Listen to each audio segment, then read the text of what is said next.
মাথার যদি কোনো কথা নিউরো বলি, ঠিক আছে, এগুলো প্রত্যেকটা শর্ট ফর্ম, প্রত্যেকটা পার্টের সিমিলারলি কার্ডিও মানে হার্টের কথাবার্তা, হার্টের cardiovascular system, blood circulatory system, রক্ত সংবহন আর রক্ত সঞ্চালন তো করে একই কথা। 8000 ঠিক আছে, কি বললাম?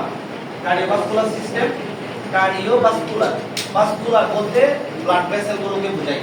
কার্ডিও মানে হার্ট, ভেসেল মানে হচ্ছে ব্লাড ভেসেল, ঠিক আছে, ব্লাডের নালীগুলা।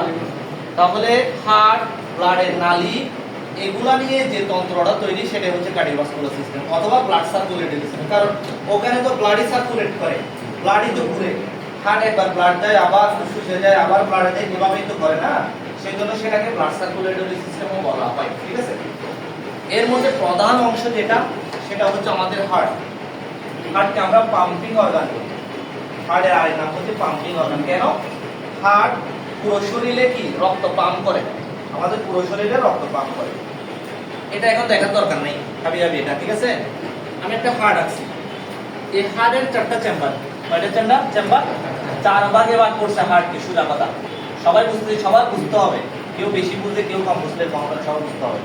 তাহলে এটা খুবই ইম্পর্টেন্ট, আমাদের শরীরের মধ্যে পুরো নিয়ন্ত্রণ করে রক্তকে এই হার্ট। ঠিক আছে, তাহলে হার্টের চারটা পার্ট, উপরে দুইটা নিচে দুইটা, অথবা আর বললে পাশাপাশি দুইটা দুইটা, উপরে দুইটা নিচে দুইটা।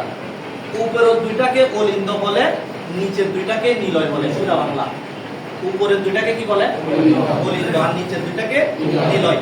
অলিন্দের ইংলিশ হচ্ছে অ্যাট্রিয়াম, আবার নিলয়ের ইংলিশ হচ্ছে ভেন্ট্রিকল। ঠিক আছে, তাহলে মেডিকেলে তো যে কোনো কিছু রিপোর্টে তো নিলয় অলিন্দ থাকবে না, সেজন্য ইংলিশ নামটা একটু মনে রাখার চেষ্টা করুন, তাহলে উপকার হবে। ঠিক আছে।